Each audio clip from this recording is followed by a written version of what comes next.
موت کو اتنی ٹینشن بھی نہ لیا کرو. ہمارے یہاں یہ بھی ہوتا ہے جب کسی کا انتقال ہوتا ہے تو ایک دم 6 مہینے تک شوق میں رہتے ہیں, مرا کیوں بھائی, یہ کیوں مر گیا. یہ بھی ایک مسئلہ ہے ہمارے ساتھ, بھائی یار یہ تو سمجھ میں نہیں آ رہا مر کیسے گیا. میں اکثر ایک واقعہ بتاتا ہوں. ہمارے ایک دوست تھے بڑے مالدار, میں نے پہلے بھی یہ کئی بار واقعہ بیان کیا ہے. اکلوتے بیٹے تھے اپنے والد صاحب کے, بڑے خوبصورت بھی, اور رہتے بھی کراچی میں بڑے پوش ایریا میں, اور بڑے اچھے عالم بھی بن گئے. وہ پیسہ بھی اللہ نے بہت دیا, لگژری لائف اسٹائل ان کا. ہم ان کے ساتھ گاڑی میں جاتے تھے, گاڑی کہیں پنچر ہو گئی تو ہم تو کھڑے ہو کر پنچر لگوا رہے ہوتے ہیں نا, وہ نہیں لگواتے تھے. وہ ڈرائیور سے دوسری گاڑی منگوائی وہ اس کے حوالے کی, ٹھیک ہے نا, کہ تیری پھٹی ہے دوسری گاڑی. ہم ان کے ساتھ جا رہے تھے, گاڑی کہیں پنچر ہو گئی کہیں راستے میں جنگل میں نا, جنگل تو نہیں جو صحرا. اب ہم نے کہا بھائی یہاں تو کوئی ہے ہی نہیں. انہوں نے کہا کوئی مسئلہ نہیں ہے. ڈرائیور کو فون کر, ٹھک کر کے اسپیڈ میں آیا, دوسری گاڑی لے کے وہ لے گیا. وہ اب اس کی ہے ہیڈنگ. ہم بھی شہر کے اندر ہوں تو کوئی خادم وادم کو بلوا لیتے ہیں, لیکن باہر کون بلوائے گا, بلوا لیا. تو بڑا لگژری لائف اسٹائل ان کا. تو اچانک انتقال ہو گیا. کتنے سال کی عمر میں انتقال ہوا ہوگا, میرا خیال ہے 27 یا 26 سال کی عمر میں, یا شاید 28 سال کے ہوں گے. کیسے انتقال ہوا بھائی؟ انتقال بھی ایسے ہوا کہ وہ جامعۃ الرشید میں استاذ بھی تھے. تو وہ اپنے گھر آتے تھے تو ان کو جامعہ نے کہا کہ ہم آپ کو بڑی گاڑی دیں گے, سیکیورٹی گارڈ دیں گے ہم آپ کو, کیونکہ بہرحال بڑے عالم ہیں, خطرہ جو بھی مشہور ہو جاتا ہے یا علم میں زیادہ ہو تو پھر دشمنوں کا بھی خطرہ ہوتا ہے. تو ان کے والد نے کہا کہ بھائی سیکیورٹی گارڈ سے تو یہ اور نمایاں ہو جائیں گے, کسی کی توجہ نہیں بھی ہوگی تو لوگ کہیں گے یار اس کے ساتھ گارڈ ہیں, یقیناً کوئی بڑا آدمی ہوگا. تو ان کو سادہ ہائی ایس میں بھیجا کریں, کوئی کسی کا شک ہی نہ ہو کہ یہ کوئی بڑا آدمی جا رہا ہے. وہ کراچی میں کچھ عیاش لڑکے تھے, لینڈ کروزر میں, وہ کہیں رات نائٹ انہوں نے گزاری ہوگی, کیا کیا ہوگا. اتوار کا دن تھا, صبح وہ نشے میں تھے, کیا تھے, وہ آ رہے تھے تو ایکسیڈنٹ کیا. انہوں نے سامنے سے گاڑی کو ہٹ کیا, اتنی زور سے ہٹ کیا کہ آن دا اسپاٹ ان کی ڈیتھ ہو گئی. تو اب دیکھو عجیب, یعنی اتنا ایک صحت مند آدمی اور اتنے 1000 گز کے بنگلے میں رہنے والا, اور اتنا دین بھی دنیا بھی, دونوں چیزیں جمع ہو جائیں تو یہ تو بڑی نعمت ہے نا.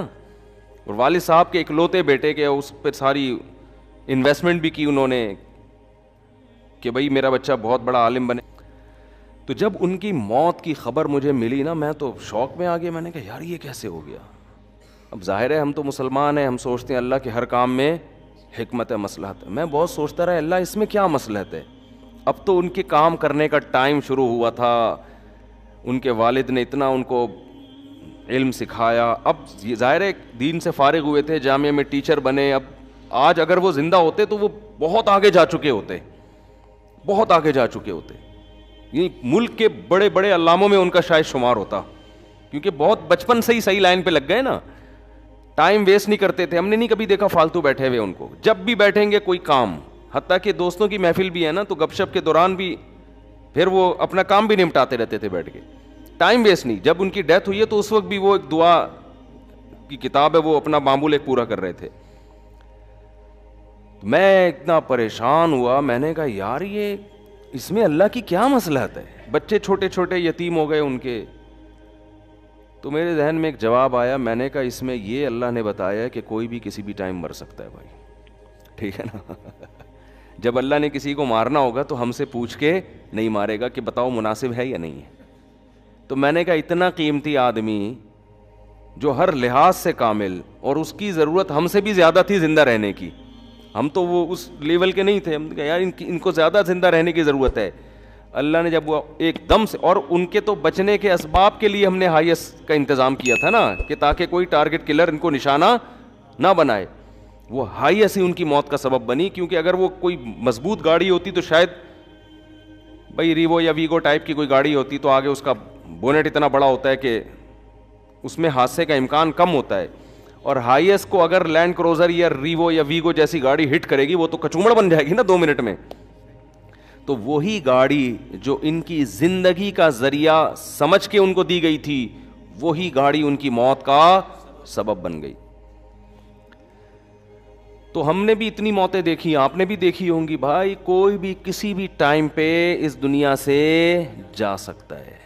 تو شکر ادا کرو. آپ کتنا صحت کا خیال کر لو. گورے کو جو ہم کہتے ہیں نا ان کی عمریں لمبی ہو گئی ہیں, واقعی ایسا ہے, صحت کا بہت خیال کرتے ہیں, لیکن حادثاتی موت ان کے یہاں بھی بہت ہوتی ہے. میرے تو ڈاکٹروں سے بھی رابطے ہیں نا, یورپ میں کچھ جاننے والے ڈاکٹر ہیں, وہ بتاتے ہیں کہ ہم خود پریشان ہوتے ہیں بھائی اس کو ہوا کیا ہے. یعنی ایک آدمی کینسر سے بچنے کے تمام اسباب اختیار کرتا ہے, انتہائی خطرناک قسم کے کینسر میں موت ہوتی ہے اس کی.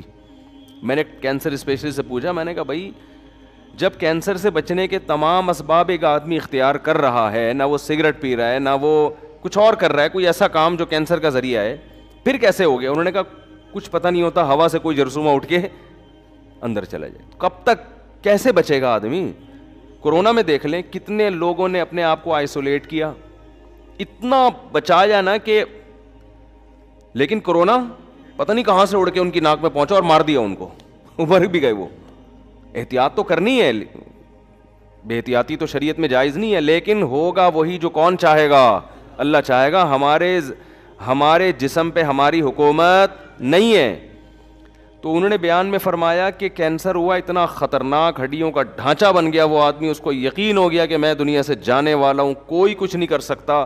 سب کو بلا کے معافی مانگی, توبہ کی, اور اللہ نے اچھی موت دی. تبھی تو علماء یہ کہتے ہیں, اور یہ حدیث سے استدلال کیا ہے, کہ وہ نعمت جو آپ کو اللہ سے دور کر دے وہ نعمت نہیں بلکہ عذاب ہے, اور وہ مصیبت جو آپ کو اللہ کے قریب کر دے وہ مصیبت نہیں بلکہ نعمت ہے. اب دیکھو مرنا تو سب نہیں ہے, وہ اگر اسی خوشحالی والی زندگی میں مر جاتے, مرتد ہو کے مرتے جو ان کے حالات چل رہے تھے, ٹینشن میں مرے تو توبہ کی اللہ نے توفیق دے دی. ابھی آج جنازہ آیا دولہا کا, ولیمہ تھا, ایک رات زوجہ کے ساتھ گزاری, ولیمہ جس دن تھا ہارٹ اٹیک سے انتقال ہو گیا. تو کتنا یہ ہوتا ہے. اور یہ تو پھر بھی ایک رات گزاری. میں ایسے دولہا کو جانتا ہوں, ہمارے جاننے والے تھے, دولہا بیوٹی پارلر جا رہا تھا, جس دن نکاح تھا نا اس کا, بارات بیٹھی ہوئی ہے شادی میں, اور وہ بیوٹی پارلر جا رہا ہے بائک پہ اپنے دوست کے ساتھ, کسی کراچی میں, یہ پیٹرول پمپ کے قریب نا, یہ جو نازم آباد پیٹرول پمپ نہیں ہے, یہاں کیا ہوا ہے کہ ایک بائک سلپ ہوئی ہے, پیچھے مزدہ والا سر کچل کے چلا گیا. کیا گزری ہوگی والدین پر, یار ہمارا بیٹا جس کی شادی ہو رہی ہے, دولہا بنا ہوا ہے, دلہن پہ کیا گزری ہوگی, وہ پچ کا وسر آ رہا ہے. تو یہ سب اللہ بچائے, ہم سب کو عافیت میں رہا, اللہ سے عافیت مانگنی چاہیے, لیکن یہ سب دنیا میں ہو رہا ہے, اس لیے دل لگانے کا کوئی آپشن ہے ہی نہیں ہمارے پاس. کام سارے کرو, دل نہ لگاؤ. اسلام آپ کو کام سے منع تھوڑی کرتا ہے. بھائی کیوں ٹینشن کیوں لے رہے ہو بھائی, ہو بھی سکتی ہے شادی, ہو سکتا ہے جس دن طے ہو اس سے پہلے انا للہ ہو جائے. ہمارے حضرت فرماتے تھے کہ جس دن میری شادی ہو, ہمارے حضرت کی, تو فرمایا کہ میں, جب جوان آدمی کی شادی ہوتی ہے تو اس کو خوش ہونا تو چاہیے نا اس دن. آج کل کچھ لوگ ہو رہے ہیں, کچھ نہیں ہو رہے, وہ مجھے نہیں پتا, لیکن ہونا چاہیے ایکچولی اس کو اس دن بہت زیادہ. میں اس لیے کہہ رہا ہوں کہ خوش ہوتا ہے, تو وہ کچھ لوگ کہیں گے ہم تو خوش نہیں تھے, تو وہ ان کا مسئلہ ہے.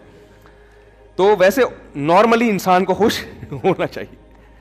تو حضرت نے فرمایا کہ میری جب شادی ہوئی نا, اور جو نظر کی حفاظت کرنے والے لوگ ہیں, جو پاک دامن لوگ ہیں, ان کو نکاح میں لذت بھی اللہ نے زیادہ رکھی ہوتی ہے. تو حضرت فرماتے ہیں کہ میں جب گھر والوں کے پاس جانے لگا تو میں نے دل میں سوچا کہ اگر اس وقت موت کا فرشتہ آئے اور کہ چل بھائی آخرت کے لیے, تو تیرے دل پہ کیا گزرے گی ہے بھائی. آدمی اصولی طور پر شاید ہم جیسے نالائق ہوتے ہیں, ہم کہتے ہیں اللہ 3-4 دن تو مہلت دے دے, اتنے عرصے کے بعد پہلی دفعہ شادی ہو رہی ہے. تو حضرت فرماتے ہیں میں نے اپنا محاسبہ کیا. وہ ہر وقت نا اپنے آپ کو چیک کرتے تھے یہ بڑے لوگ, کہ ہم آخرت سے غافل تو نہیں ہو رہے کہیں. یعنی ہر وقت چیک, دنیا کی نعمتیں تو ساری رکھنی ہیں, لیکن آخرت کو ہمیشہ دنیا پہ ترجیح. بھائی تیار ہر وقت موت کے لیے,